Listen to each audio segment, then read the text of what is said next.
The Untouchable True School Sports Empire proudly presents something the boxing games are missing. Hey, what's going on? It's your boy BT, and I came here to talk some boxing with the thousands of True School Sports subscribers. Now, Jamel Herring, our main man, Jamel Herring. Let's talk about him. Jamel Herring, man. First, let me say shout out to him. He had the performance of his boxing career yesterday against Carl Frampton. A lot of people, I know people now are going to say Frampton was small, he was old, he was on his way out. They're going to try to discredit his win. But listen, I was live for hours yesterday. And a lot of people, and I'm not just talking about the Irish and the British and the Europeans, but a lot of people in America were picking Carl Frampton to beat Jamel Herring. Okay? So don't now discredit his win. It was a great win. He did it against all odds, okay? Before we get into what's next with his career, let's just take some time to appreciate the journey that's been Jamel Herring. So I remember Jamel Herring had his back up against the wall years ago when he was at 30. He was a 135 pounder fighting on PBC, and he fought Denis Shafikov, right? And Denis Shafikov beat his ass, stopped him in, I think it was the 10th round, dropped him in the second round, stopped him in the 10th. And at that point in time, wasn't nobody thinking Jamel Herring would become a world champion, let alone beating the likes of Carl Frampton the way he did yesterday.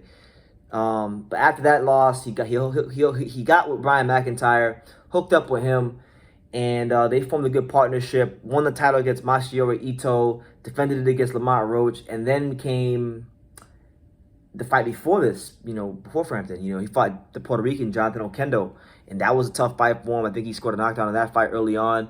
Oquendo was coming on strong, but Oquendo, I think there was a head clash, and Herring was claiming he couldn't see or he was hurt. And basically what wound up happening was the fight was he won the fight on a disqualification, and his toughness, his mental toughness, and his mental fortitude was called into question. It was called into question by boxing fans. It was called into question by boxing media. It was called into question by boxing YouTube channels. Even here on True School Sports, me and my dad had that one video where we argued back and forth about if he quit or not.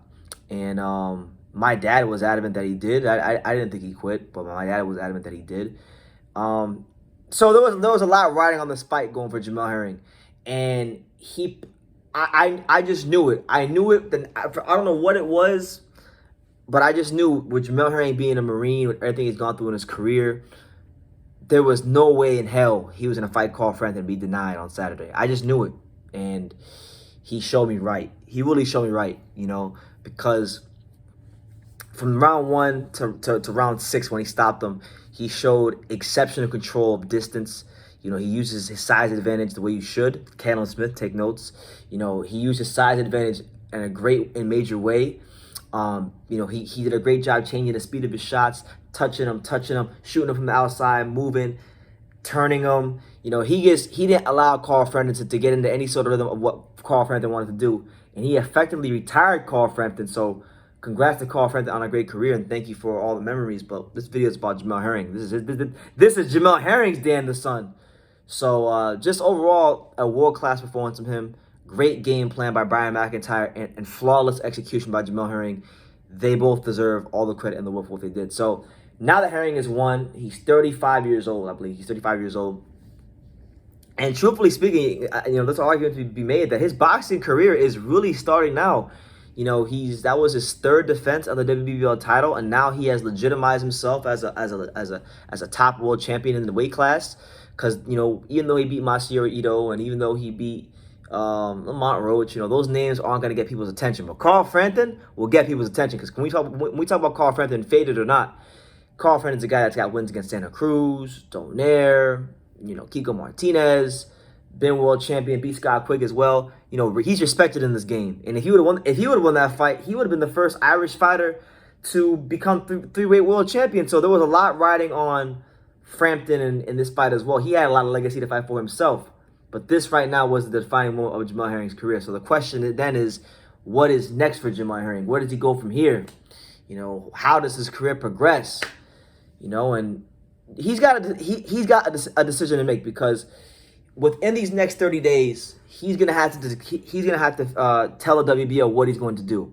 He's gonna have to tell them either A, I'm going to fight the winner of Shakur Stevenson and the guy he's fighting on, I think it's June 12th. Or B, I will not be fighting the Shakur Stevenson and the guy he's fighting on June 12th, and he has to vacate the belt, which is a likely scenario because of the fact that Jamel Herring is already on record. He even posted it on his Instagram stories that he wants Oscar Valdez. He wants that Oscar Valdez smoke, and I think that would be a brilliant fight. I know a lot of people are going to say he's ducking Shakur Stevenson, but listen, this is a business at the end of the day. And Jamel Herring just put on a masterclass performance against Carl Frampton and beat the shit out of him. Okay, and his toughness. Listen, after what he's gone through in his career, him being a Marine, the criticism he took in the Okendo fight, and what he did yesterday, his mental toughness should never, ever be called into question. I don't want to hear it. Okay, I don't want to hear it. Jamel Herring earned his just due respect yesterday, more than ever. So, look, Oscar Valdez is going to be a great fight because Valdez is coming off of the knockout of the year win against Miguel Berchelt. It was one of the most beautiful knockouts you're ever going to see in boxing. People are looking at Valdez right now. I know Shakur Stevenson is probably the most talented, and people think he will become the best fighter in the weight class. But right now, at this present moment, the way this division is structured, the man to beat is not Shakur Stevenson. The man to beat is Oscar Valdez, because Oscar Valdez, he's been improving on a fight-by-fight basis. He gets knocked out Miguel Berchelt, who was a fantastic world champion, out cold.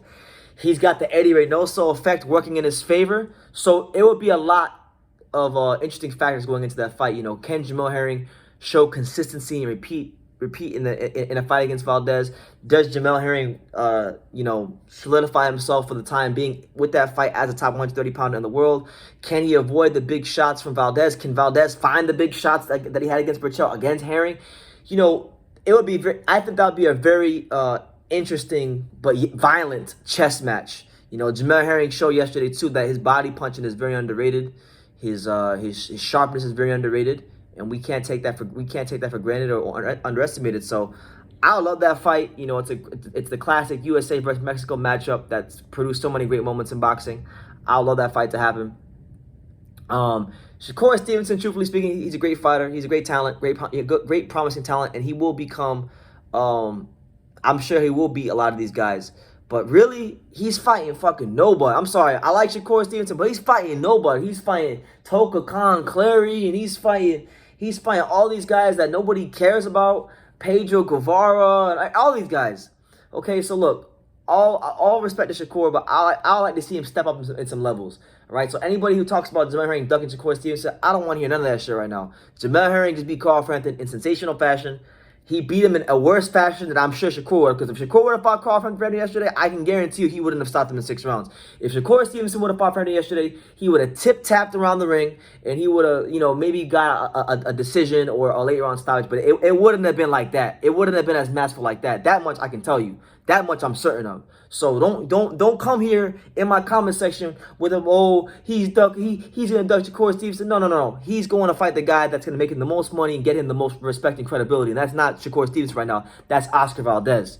Okay, so I'm fully behind Jamel Herring as far as what he wants to do with his career. If he wants to fight Oscar Valdez, he earned that right. If he wants to vacate his belt, good. Shakur can go win the belt, and he can fight the winner of Valdez Herring. But that would be a great fight. I think we would get a lot of answers as to who's who in the division, because look, Valdez is great. I was saying that Oscar Valdez isn't unbeatable. He's not invincible, and it might seem that way because it seems like a lot of the Eddie Reynoso fighters are invincible right now. Canelo Alvarez, Ryan Garcia, Valdez, but they're men at the end of the day. And he's got 2 arms and 2 legs, just like Jamel Herring. And he can get punched in his mouth, and he can get outboxed like any other man can get outboxed or punched in his mouth. So, Valdez is good, but the Miguel Berchelt fight was a favorable style matchup for him. It was a come-forward Mexican fighter, and that style plays great for Valdez. Now, Herring, on the other hand, it's not a favorable style for him. He's a long, rangy boxer with some good power. I wouldn't call him a boxer puncher per se, but he's a good technical fighter who can fight. He could exploit that size advantage. He showed it in the Carl Frampton fight, and he can masterfully control you if he's switched on and he's at his best. So how does Oscar Valdez deal with that? Can he find a way to get past the reach and the size of a Jamel Herring and hurt him? We'll have to see. I think a lot of questions as to who is the best in the division will be answered in that fight. And the winner of that fight could fight Shakur Stevenson. But Shakur Stevenson, as much as I like him and as highly as I think of him, he got to fight some better people, man. Like, he got to fight some better people. You know, fighting Joet Gonzalez and Toka Khan Clary. You know, he out here fighting Pokemon. He out here fighting. He ain't fighting Toka Khan. He fighting Pokemon. He fighting Pikachu. He fighting Charmander. He fighting fucking Squirtle. So, with all due respect to Shakur Stevenson, you'll get your chance. You're young. Herring's 35. He's on his way out. He don't have much time left. He's got maybe 2 or 3 fights left. If he wants to fight Valdez next, he's earned the right to with everything he's went through in his career. So I'm gonna leave it at that. That's my opinion on Jamel Herring. You know, I think he could beat Oscar Valdez. I'll be honest with you. I think Jamel Herring can beat Oscar Valdez. I might even go as far as say I'd pick him against Oscar Valdez because I just think it's a bad matchup for Oscar Valdez. To be honest with you, I don't see how, unless he knocks him out, I don't see how he's gonna beat him. You know, he's not gonna outbox him. I'll tell you that much. He's not gonna outbox him, and I think Jamel Herring's got the kind of attributes to make the old Oscar Valdez come back. The guy that used to get hit a lot against Mariaga and Scott Quigg. I think Herring has the skills to make it that kind of fight for Valdez and take him back to some deep, dark, and comfortable places that he hasn't been since he's been with Eddie Reynoso. So if he can do that, you know, what happens with Valdez? That's a question I want to ask. But let me know what you guys think in the comments down below. What do you think about Jamel Herring and his fight with Frampton, and who you want to see him fight next? You know, how do you think he does against Valdez? And do you think if he vacates the belt in the WBO to fight Oscar Valdez, do you consider it a duck? Let me know in the comments down below. Make sure you take the time to subscribe. And like I say in every single one of these videos, you can love me or you can hate me, but I'm just giving Daniel. So until next time, take care, guys.